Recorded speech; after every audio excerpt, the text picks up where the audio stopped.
Hi there. Hi, welcome to My Mama TV. It's Fiona here. I know it's been almost forever since the last video, and that's no exaggeration, but we are back. This time with an Embed soap. This project is a cold process soap, and the colours that I am using are Seville Orange and Caspian Sea Green mica. Both are synthetic micas. And the white that you see later on that's poured in between the embeds is coloured with titanium dioxide. So what I'm doing here is I'm just pouring the Seville soap. I separated this batch into 2 equal parts. This is 700 grams of the Seville soap, and we're currently pouring it sort of thin to medium trace, and it's flowing nicely, as you can see. It's not quite as bright as it appears here on camera, but it is a nice sort of creamy orange. So we'll just carry on pouring that and getting it all into the mold, ready to go in the oven a little bit later.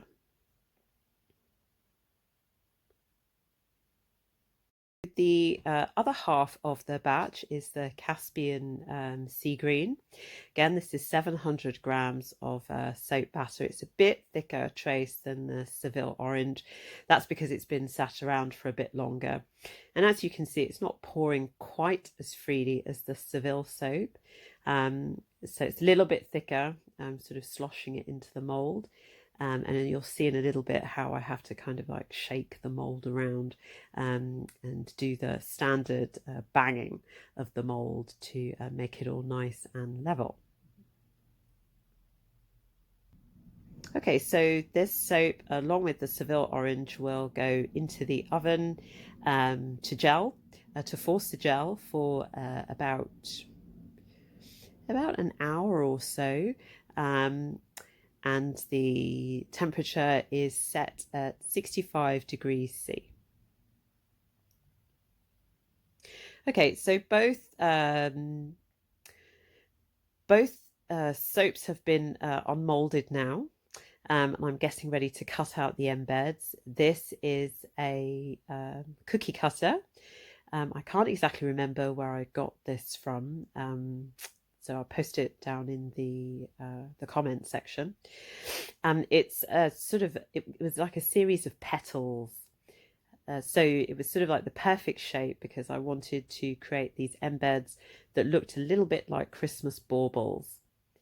So I'm here pushing the embeds into the soap. The thing is that my soap itself is about 17.5 millimeters thick, and the cutter is only 15 millimeters. So it doesn't go right to the bottom of the soap. So here I have to use a knife just to cut the shape out. And you'll also see me trimming the bottom of the shape just to make a nice even or a better finish lower down, because the cutter didn't go all the way to the bottom of the soap. So I think in future it would be great to find cutters that are a little bit deeper, a little bit thicker. But the thing is that all of the really nice shapes, cookie cutter shapes, they tend to be not quite as deep because they're designed to cut icing or cookies or things like that. So I have many shapes to cut, probably at least I think about maybe 30 or 40 of those. So I'll speed things up a bit so as not to bore you.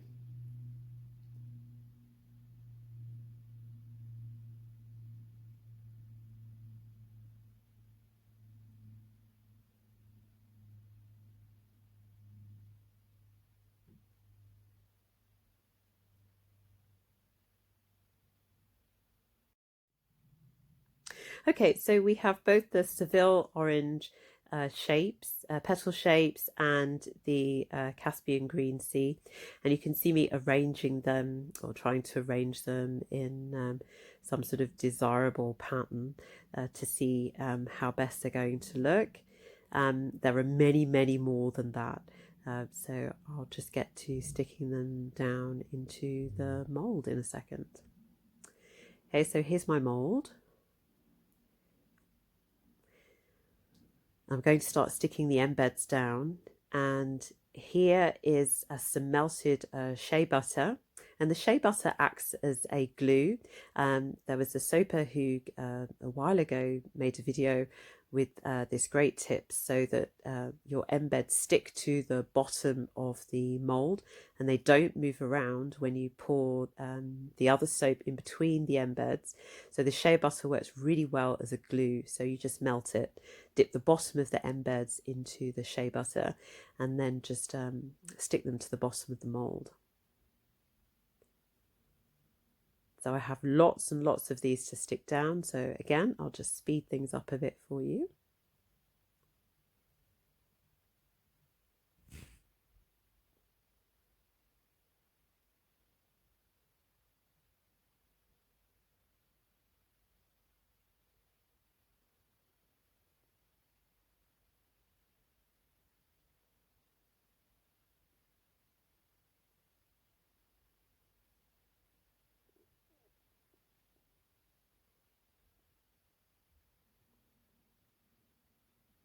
Okay, so now the mold is completely filled with the embeds.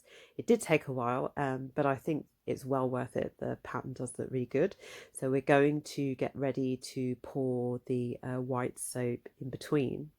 So these embeds actually sat in the mold for at least 24 hours, which I generally wouldn't recommend because the embeds start to dry out, and the edges of the embeds, because they become so dry, then they don't stick so well to the soap that you pour in between the embeds. So my advice would be, the minute that you have arranged all of your embeds in the mold, once you cut them, you've arranged them into the mold, that you start pouring your soap in between straight away. Unless, of course, you're going to store your embeds in a plastic bag, which will stop the air from getting to them and stop them from drying out. So the soap here is just coloured with titanium dioxide. I put it in a squeezy bottle because of the nozzle in particular. It gives you more control and enables you to get the soap directly in between the embeds. But the soap here at this point is getting thicker and thicker. It's getting thick quite quickly, actually. So I'm really sort of under pressure to try and get the soap in between the gaps of the embeds. So as you can see here, the soap is not flowing between the embeds as freely as it was before. It's sort of sitting on the top. So you probably can't tell, but at this point I have soaper's panic, and I have to resort to other measures to try and get the soap in between the embeds. So the spatula works quite well, but as anybody knows, CP soap does not flow like water. So even though I am moving the soap in between the embeds, I cannot assume that the soap is flowing right to the bottom of the mold. So I'm going to just keep on pouring that soap in between, just trying to get in as much as possible, and just use the spatula just to scrape the soap in between.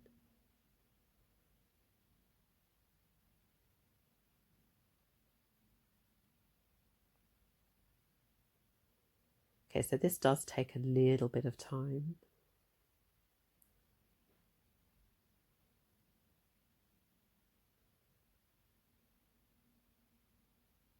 Okay, so now I have managed to get as much white soap in between the embeds as possible, but I know that the soap is just sort of sitting on the surface, and as I am banging the mold here, I'm trying to get that soap, the liquid soap, to fall further to the bottom of the mold, and you can see the gaps appearing here. You can see bubbles appearing between the embeds, and you can see that the white soap level is actually lower than the embeds. So by bashing the mold and encouraging that white soap to get further to the bottom, then I am exposing the gaps and then trying to push that white soap in between the gaps. so that I don't end up with air bubbles and lots of gaps in the final soap. So I have to do this a number of times. So you'll see me bashing the mold, scraping the soap around, bashing the mold, scraping the soap around.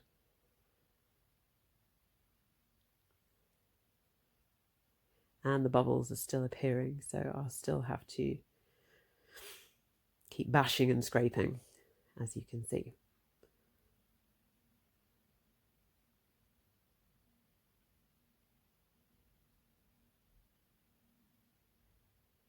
So I think we've almost got rid of all of the air bubbles now, so I'll just scrape out the excess white soap so that there's less soap on the surface. Okay, so the soap has finally been unmolded after about 3 days, and it was quite fragile, so I had to leave it a bit longer to set.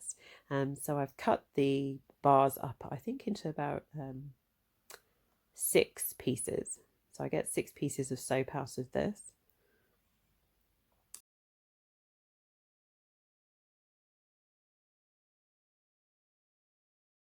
Okay, so you can see here that the white soap was still not completely set and it was a little brittle. But we're going to go ahead now and try and clean these up the best that we can. So we're going to do some planing and beveling. So one of the issues really with making embed soaps this way is that when you plane the soap, in order to be able to see your pattern well and to see it clearly, you have to plane off quite a lot of the surface. So your soap bar, your final soap bar, will be thinner and lighter, obviously, compared to the bar that you started with. So we're almost there now. So I think if we plane it another time, then we should be able to see the embeds nice and clearly.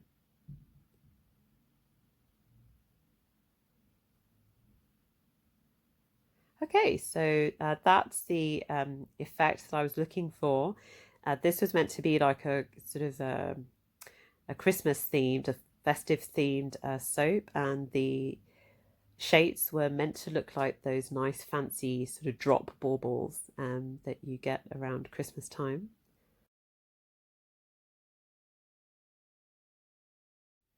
Okay, so here are the finished soaps, all planed and beveled. I think that they turned out quite well.